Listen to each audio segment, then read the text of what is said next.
Swayam Prabha. Digital India. Educated India.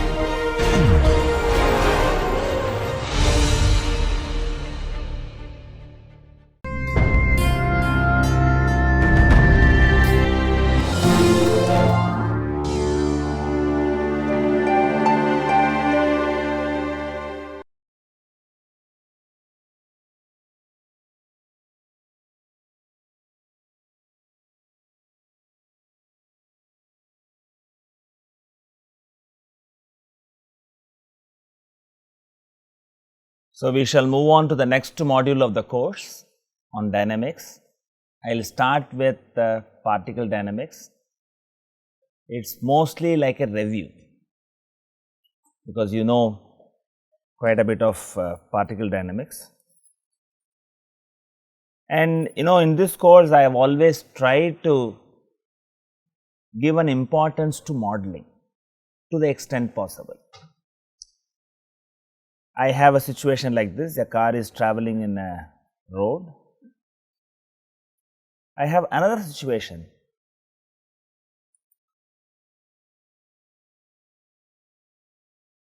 It's very unfortunate that this met with an accident, and I would like you to observe what happened to the car.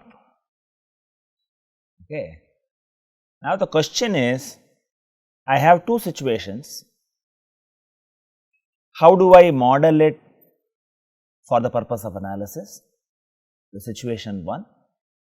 What is the minimum requirement to model the situation 2? You can always complicate the problem. The complication bringing in is very simple. Engineers have to solve the problem with suitable idealizations. And obviously, this is a huge body, car, 4 or 5 people can sit. The situation was, it was moving in a straight line. How can I model for the purpose of dynamic analysis? Can I model it as a particle? You can model it as a particle, that is how you have solved problems. I can model this as a particle. Again, the same car that has met with an accident, I wanted you to see what happened in the accident. What is it that you have noticed? There is a particular thing happened to the car. I brought it out very deliberately. The car was rotating. Turning turtle is very common. If you apply brakes very heavily, the car can turn turtle. So, what you see there, it has a rotation. The moment the object has a rotation, you can no longer analyze it as a particle. You will have to bring in a minimum of idealizing that as a rigid body. In an actual situation, you will also have to bring in the deformability. You must say that this is elastic. You may want to find out a car moving on a speed breaker, and we have funny speed breakers here. And if you have to find out the design of suspension system and all other aspects of the car, you may have to consider that as a deformable and make your life complicated and have complicated mathematics.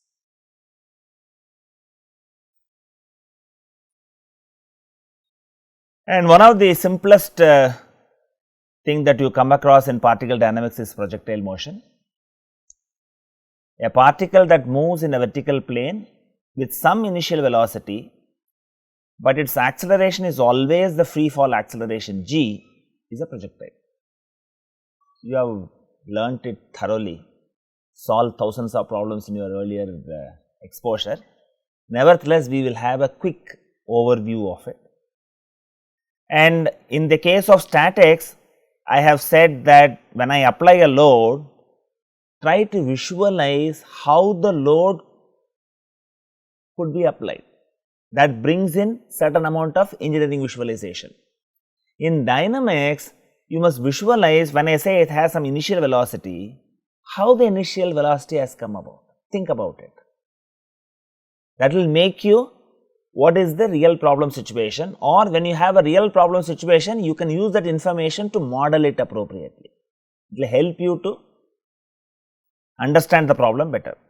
And you have a fun fact here, you have many games, although I have not played this game.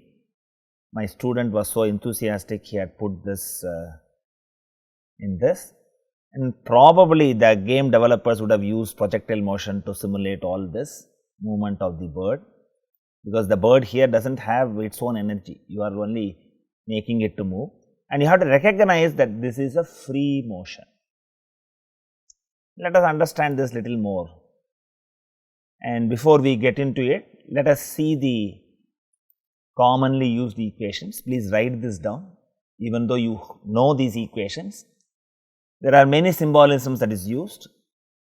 I can have the velocities represented as v and u, then I have the velocity v as u plus at.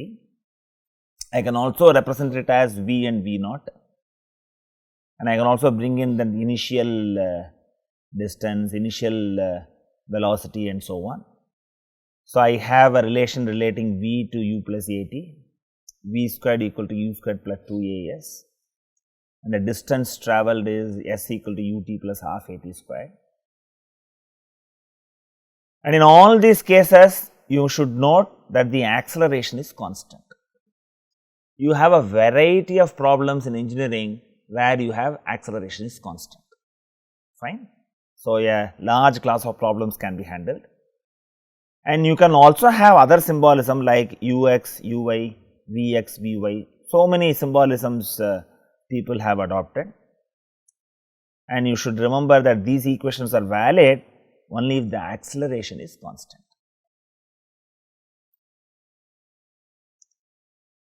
Let us understand the vertical motion. I have a particle that is dropped from this height h.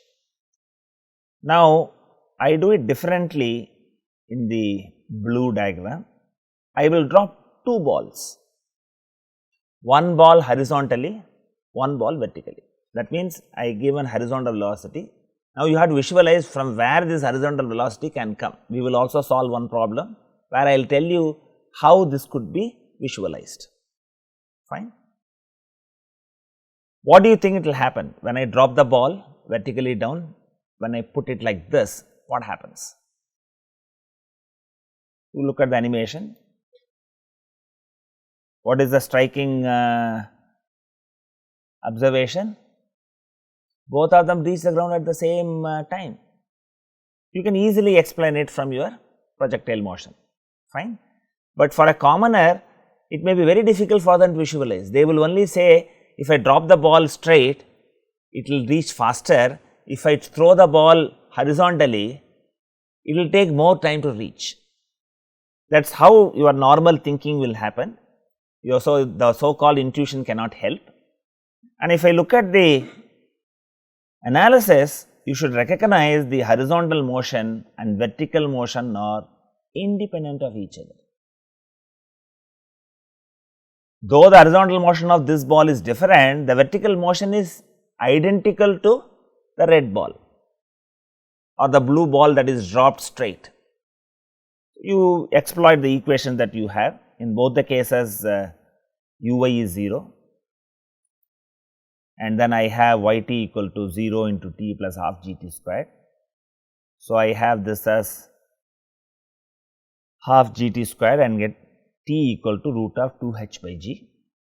So, the time taken to reach the ground is the same. It is a very important learning when you learn particle dynamics to start with.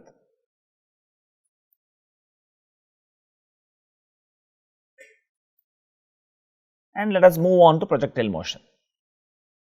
And here again recognize the horizontal and vertical motions are independent.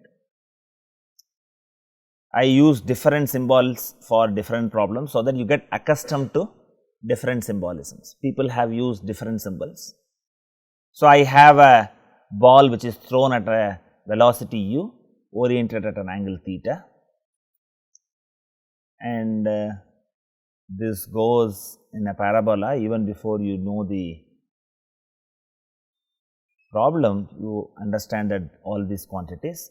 So, I have what is called a range of this projectile, what is the maximum height it can reach, and what is the condition when it reaches the maximum height. And we can also derive what is the equation of this curve.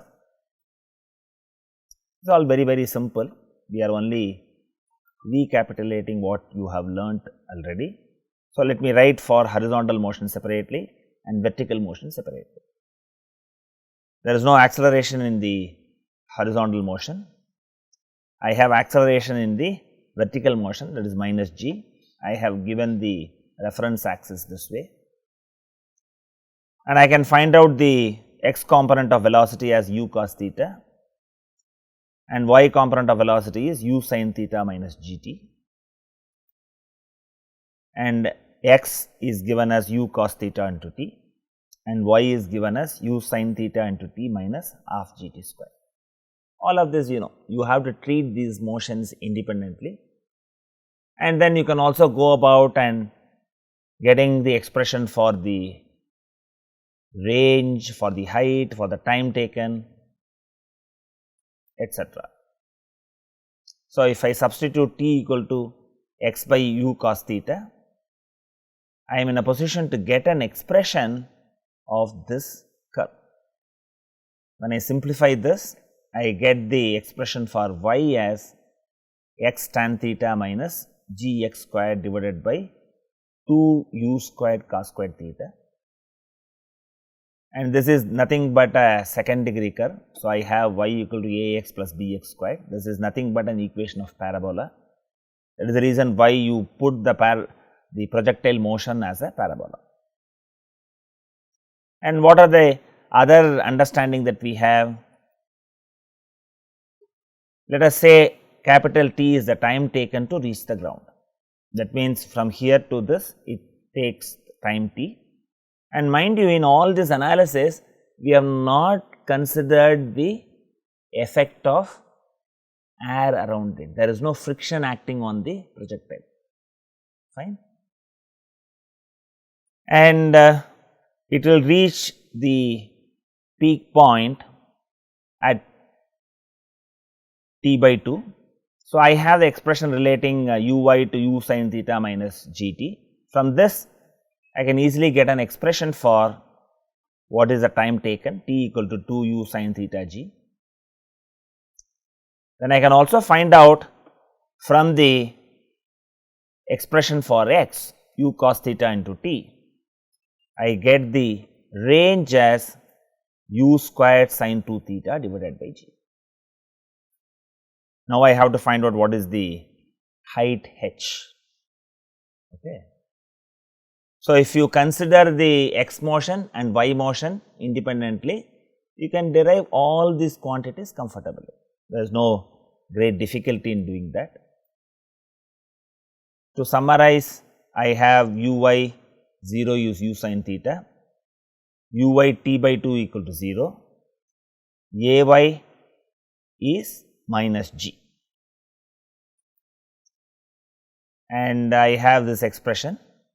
So, from this I am in a position to calculate the height, maximum height possible is u squared sin squared theta divided by 2g, and we have already got the expression for t and also the expression for r.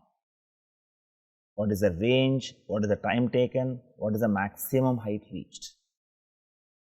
And this is one of the first things you do when you learn particle dynamics, and this has many applications in day to day life, right from cricket onwards. Okay. You have many applications. That is the reason why you learn all of this. And this is a very nice animation. It summarizes visually what happens in a projectile. See, I start with a velocity and look at here, the vertical component goes to 0, only horizontal component remains, and another one for the entire motion the horizontal component remains same. Visually you understand, see, visual understanding and appreciation will stay in your system much longer than just mathematical expressions. And when it comes and hits the ground, it is not coming and sitting, it is coming and hitting with a velocity. It is not coming and simply hitting the, coming and landing on this with 0 velocity. Okay. So, this gives a nice appreciation of what happens to a projectile. And now, we will solve some interesting problems. These are all fictitious problems. To bring in some life, you attach it to some kind of idealistic situation. And you know, the monkeys in IIT are very, very intelligent, fine. So, if there is a gunshot, this fellow will go and hide. That is a natural instinct. Okay.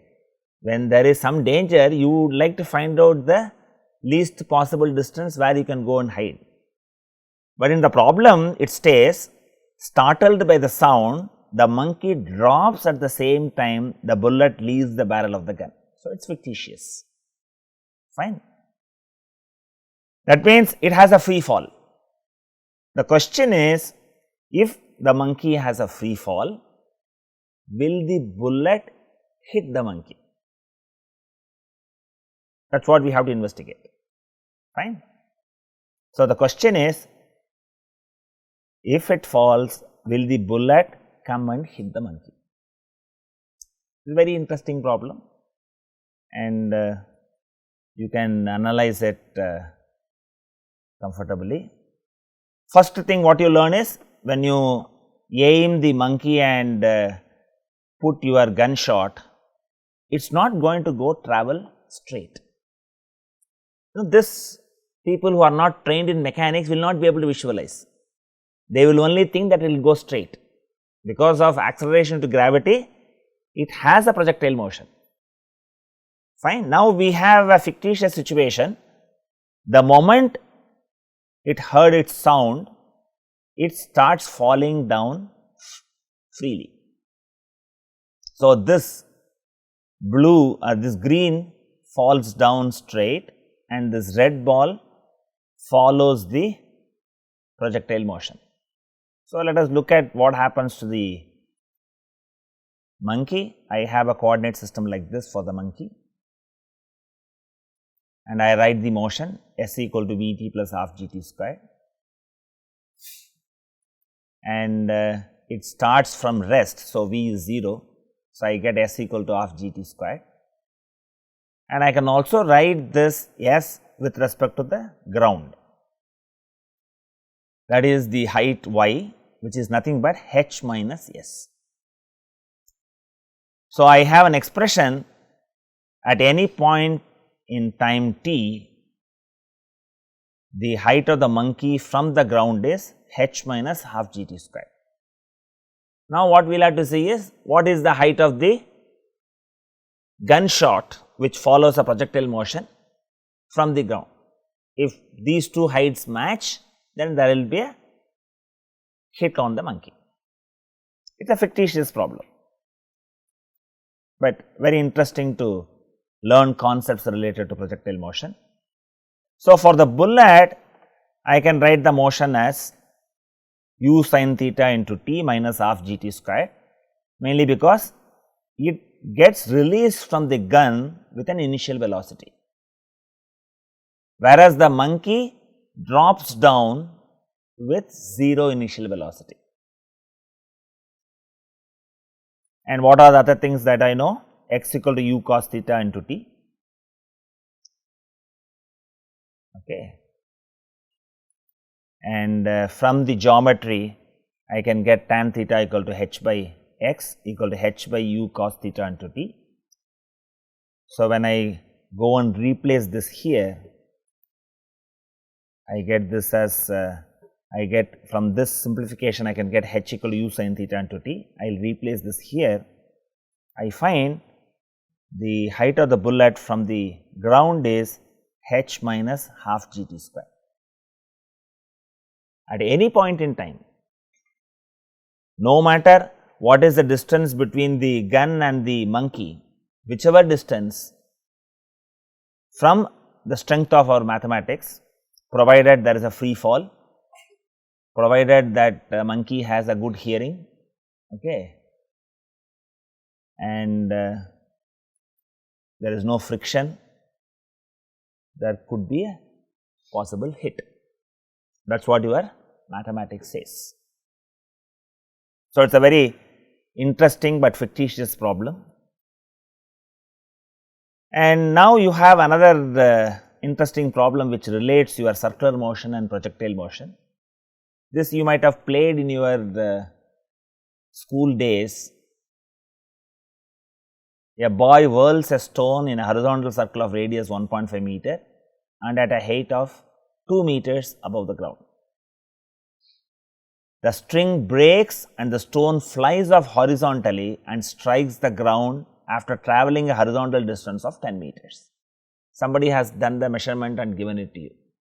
So, this gives you, when I say something moves with an initial velocity, you get an idea. I have the swirling of the stone like this, and suddenly the string snaps and it comes with an initial velocity. When I have a gun, you have a gunpowder which provides the, which bursts and provides the initial velocity to the bullet.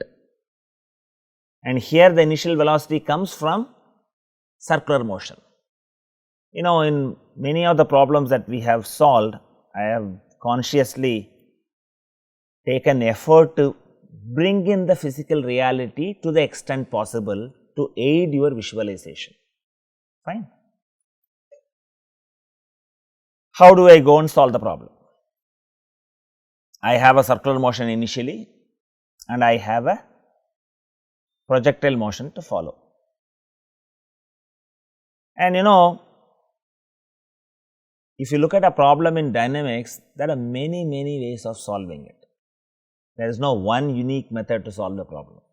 The method which is comfortable to you, you should adopt and then solve, and we will solve it from first principles, from the simplest way of handling it. And I can look at the horizontal and vertical motion as independent and investigate what is the height the ball has to fall on the ground, that is h equal to ut plus half gt squared, and I get t equal to root of 2 h by g. So, the time taken to reach the ground when I substitute the quantities, this turns out to be 0.64 seconds. So, I have looked at the vertical motion initially and I have calculated the time.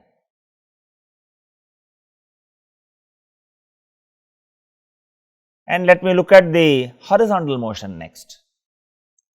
See, before I go into this, I would like to caution the reason why I said from where the initial velocity comes. When you want to coin a problem, you simply say there is an initial velocity, but you should also visualize in which of the applications you can get that initial velocity. See, one of the commonest things that I find is, you know, young mothers, when they bring their children to the school in IIT, they come at a terrific speed and the children are not clinging on to the vehicle or the mother firmly when they come. Imagine if there is some obstruction and the boy or the girl traveling in the scooter falls off. They do not realize it can be a cause for danger. Okay. If you are traveling at a slow speed of 20 kilometers per hour, when you dislodge yourself, you have 20 kilometers per hour.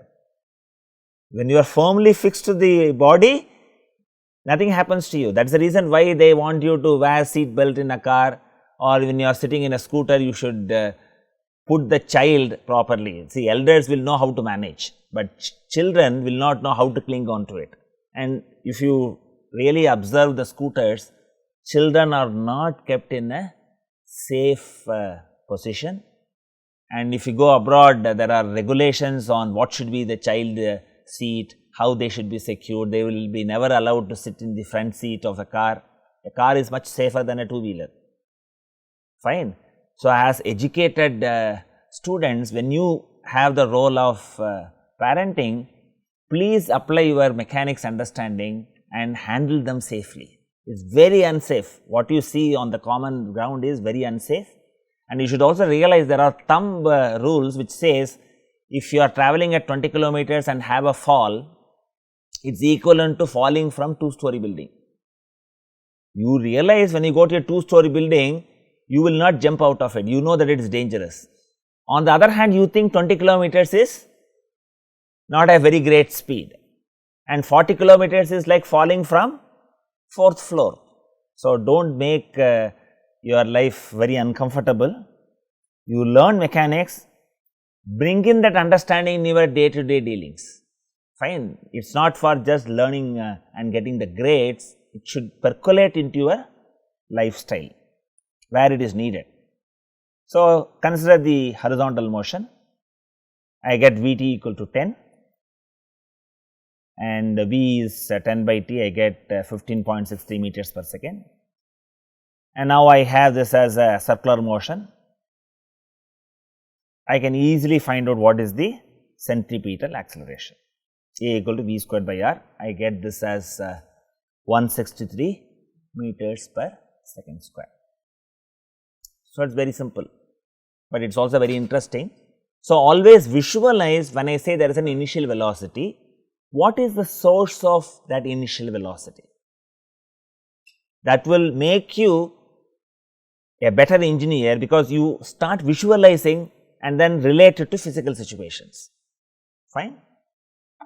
I can also solve this by another method with just one equation, provided I know the equation, which I would not recommend, because you do not have to remember anything, but here I should know the projectile path. If I know the projectile path and I substitute the value, I get the velocity straightforward, I get the same answer. I cannot get any different answer. There are multiple ways that you can solve a given problem. Choose a method that is comfortable to you. I would always prefer a method where I start from first principle, where I do not have to remember anything. Fine. So, that is my recommendation to you. So far, we have never looked at the air resistance. What happens when there is an air resistance?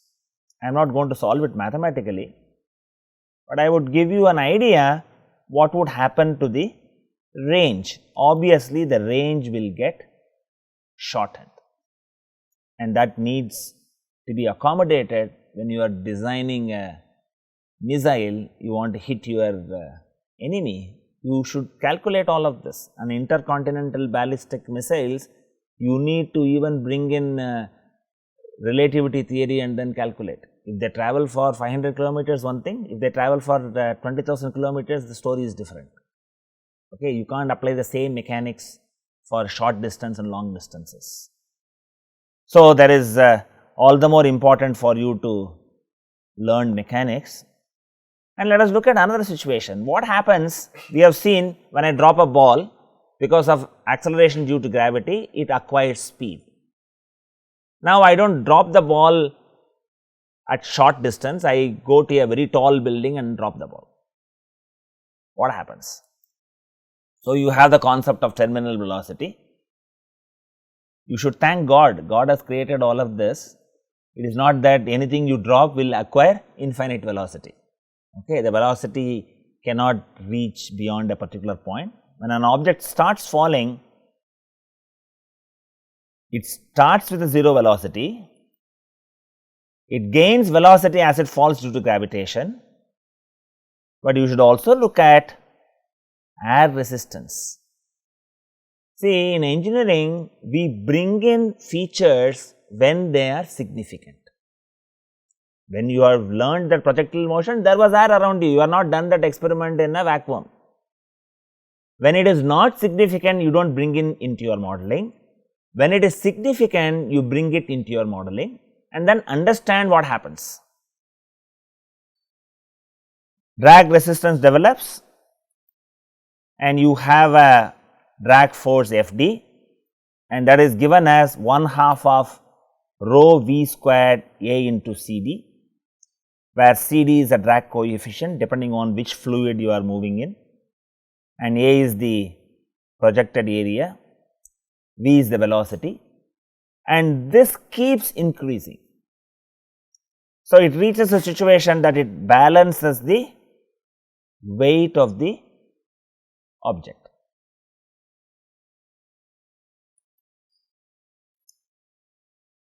At one point of time, the drag force equals the gravitational force and the body reaches equilibrium.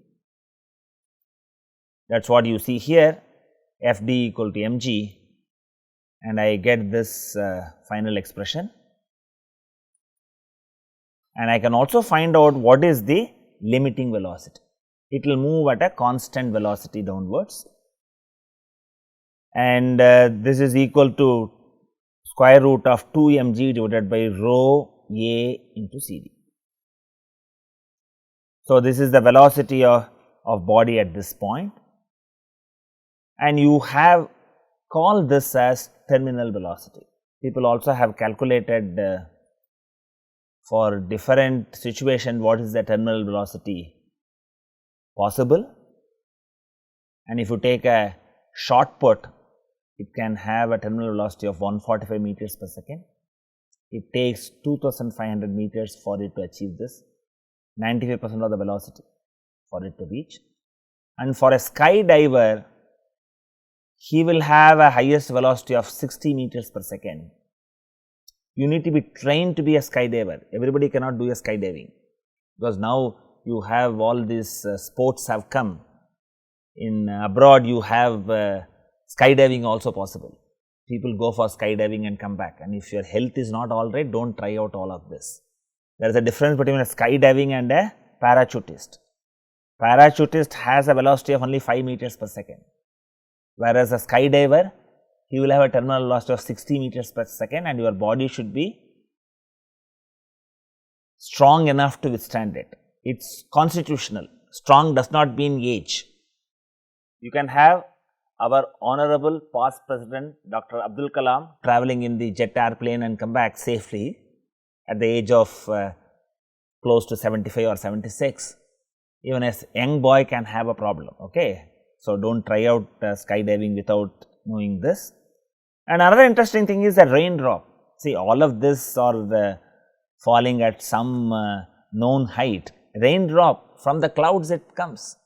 Imagine it acquires velocity, and then you will have injections. You will not go out in rain. You can't have a nice film song in rain. Fine. Okay. Thankfully, it has a terminal velocity of only 7 meters per second, and it acquires this with a very short distance of 6 meters. Okay. See, in dynamics, what you do is, in problems where you can see absolute motion, you try to solve based on absolute motion. That is what we have seen earlier. But a variety of practical problems you can handle if you understand the concept of relative motion. Fine. And you know, you had the recent floods in Kerala. So, our Air Force was dropping food to all of these people. The question here is, for an observer on the earth, he would see the packet following a parabolic path because it follows the projectile motion. What would be the motion perceived by the person sitting in the aircraft? That is what we have to find out. Okay. Let us understand the concept of relative motion. So, I have given the axis like this. The particle is labeled as A, and this moving object is labeled as B. And let us analyze the motion, and it is given in the problem. The plane moves at an acceleration A. You are given the acceleration A in the x direction. It is not moving with constant velocity, it is picking up speed, because it has to go from one place to another place. Fine, fast enough. So, the velocity of plane is v equal to u plus at. and velocity of body in x direction is because at this point when it dropped, it has the same velocity like the plane. So, this is where I said from where does the initial velocity come? If it is dislodged from the moving object, it has the same velocity as that. Okay. So, velocity of body in x direction is ux equal to u, and velocity of body in x direction with respect to plane u x with respect to p is u minus v t, and substitute these relevant expressions. I get this as minus a t, and position of body in x direction with respect to plane, because I want to find out what happens to this with respect to plane.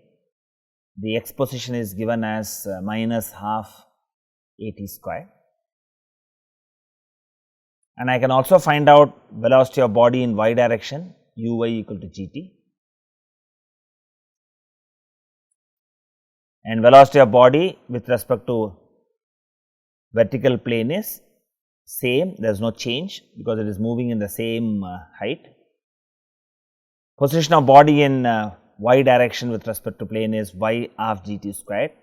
Now, I combine these two expressions, I get an equation as y plus g by a x equal to 0. So, this is nothing but a straight line. So, if a person sitting in the airplane, he would see the object falling as a straight line. This is what he would feel. So, this is just to give you an idea on relative motion. Then we move on to how to apply Newton's law. You will also have to appreciate inertial frame of reference, and lifts are very common these days, and here you have a few stories, and if you go to New York, you have 75 stories, 100 stories. So, you really travel for a very long distance, and they have very efficient lifts which will cover 60 floors in 10 seconds or 15 seconds and so on, fine. So, there you will definitely feel that there is a acceleration, steady motion and deceleration, all that you will have an opportunity to feel for it. In a short distance of 2 floors or 4 floors, you may not feel that. Now, what I do is, I have a spring scale in the lift and the man is standing on it, and let us analyze what happens to this, as again we just model this as a particle,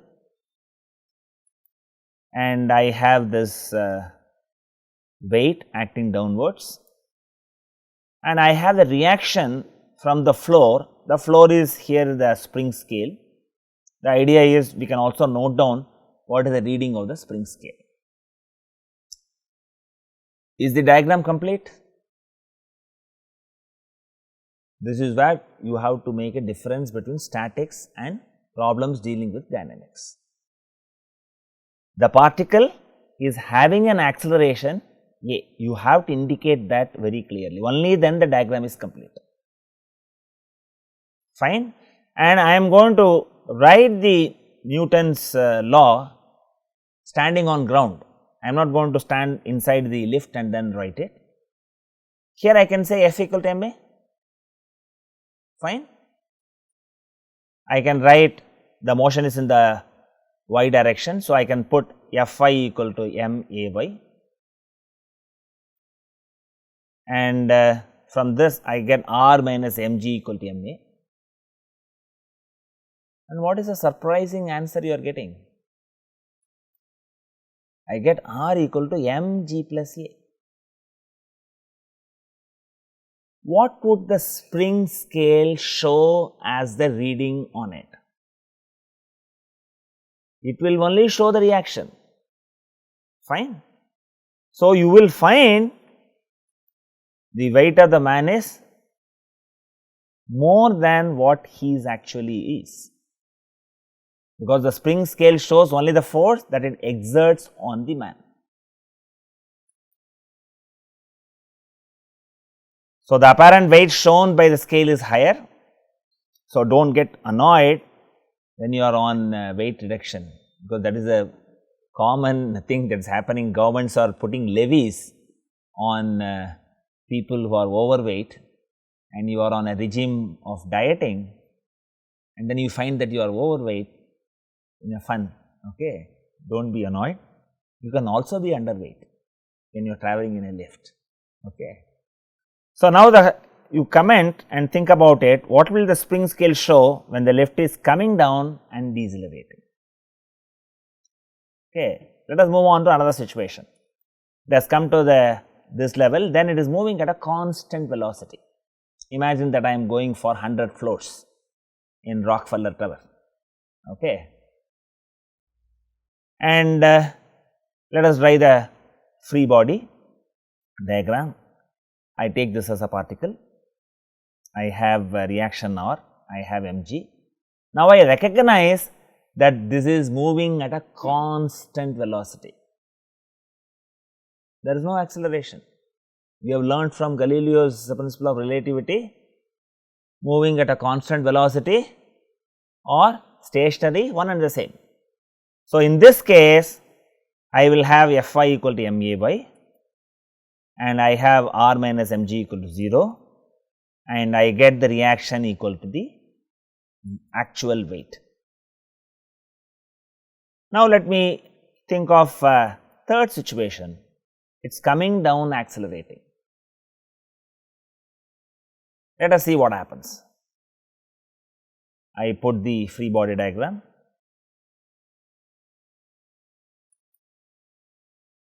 I have this. The diagram is not complete. I should also put in the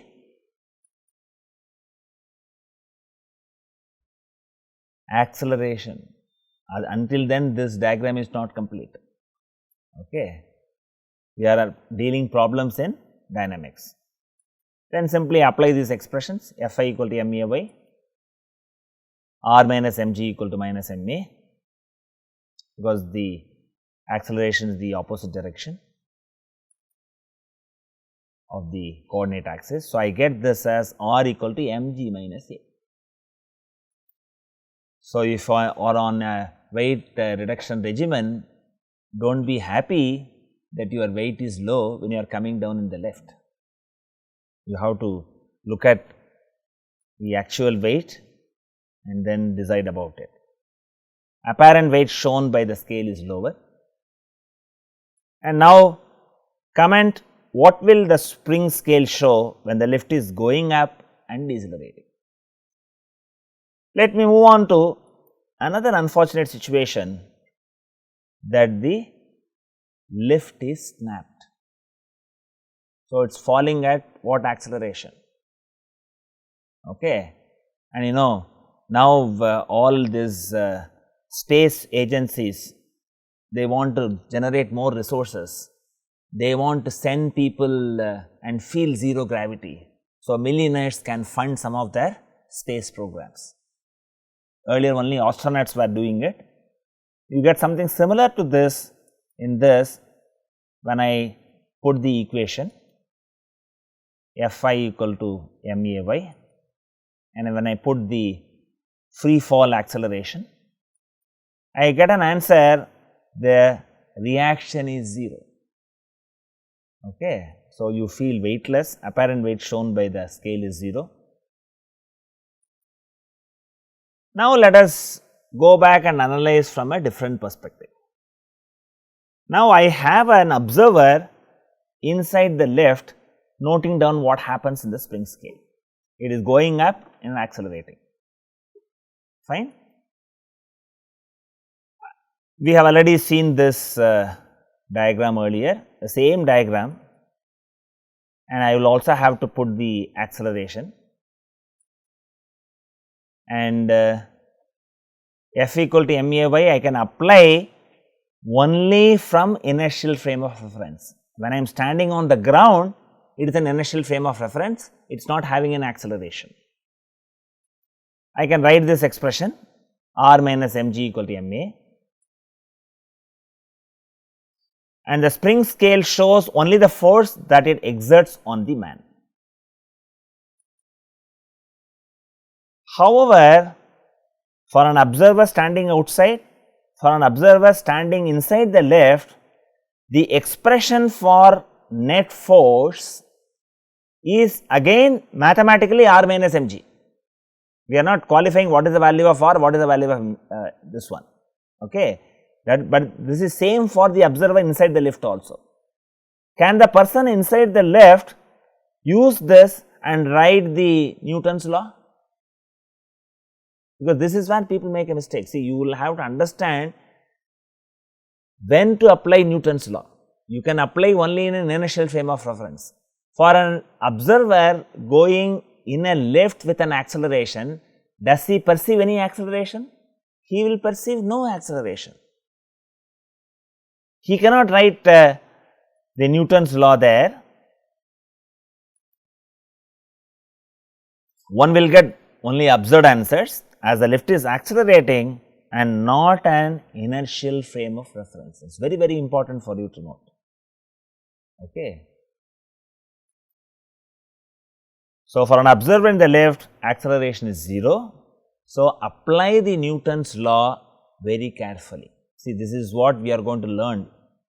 How do we analyze relative motion from various perspectives for a rigid body, then move on to kinetics where we apply the Newton's law properly.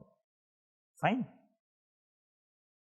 And we would also see one more interesting application, because in India the roads have become very good now and also have very powerful cars, and often we hear accidents happen by young drivers. Fine. You learn mechanics, please apply your mechanics when you drive. And you have to recognize when the car has to come to a stop, you need a finite distance. Though in advertisement they say that I have a good braking system, it is going to be instant, do not believe all of that. People are developing definitely braking system. You have ABS, so many parameters people are finding it out so that it does not become a turtle. All that they are doing it, let them do all of it. And if you look at this, and I can analyze this as a particle. So, I get the distance required for it to stop is a function of the velocity. Okay. And I look at this, I have a normal reaction, I have this weight of the car, and you have a frictional force generated because of your braking action between the tire and the road, and this has an acceleration like this. It is actually a deceleration, but we do it like this, but mathematics will help me to get the correct sign. So, this happens when F is F max. So, F max is mu times n, I have mu as mg, and I am in a position to get the expression which relates the distance, okay, as a function of the quantities finally. The minimum distance required is a function of the velocity as well as the coefficient of friction. See, now we are having rains in Chennai. You have to be very careful when you drive it. Because of water, the friction decreases. Fine. And what you find is, if the friction decreases by half, the d minimum increases by 2 times. So, you have to understand there is a minimum stopping distance that is required. So, do not drive the vehicle on a rainy day carelessly. You also have a table which shows, I do not think any driver in India maintains, when they travel at 40 kilometers per hour, a distance of 7.87 meters. So, accidents are waiting to happen. In many of the industries, they will say accidents do not happen, they are caused. Okay. So, this is one way of bringing in safety. So, you have to recognize, you have to maintain a respectful distance on the road. In case of any eventuality, you need to brake your car, you often hear in the Yamuna Expressway, you have a pile of cars. Once somebody applies a brake, you have 100 cars come and hits, which used to happen in the West occasionally. Now it's happening in India. That is why you need to have all these cars to have crash worthiness. Earlier we were traveling at very slow speed, we were not traveling at very high speed. So once you are traveling at a high speed, you have to bring in airbags for your protection, seat belts for your protection, and as engineers, when you drive the car, recognize that there is a minimum stopping distance, which is a function of the velocity, as well as the friction, coefficient of friction, and the friction drops when you have water on the ground because of rain. So, you educate yourself and educate your friends and relatives and have a safe driving. So, in this class we have looked at an overview of particle dynamics, and we find a variety of situations can be modeled as a particle, and we have also looked at what is known as terminal velocity, and we have also looked at how to apply the Newton's law when the lift is accelerating or decelerating. And finally, we have also looked at what is the minimum distance for a car to stop, which is very, very essential, particularly in India nowadays, because we have very good roads and very high powerful cars. Thank you.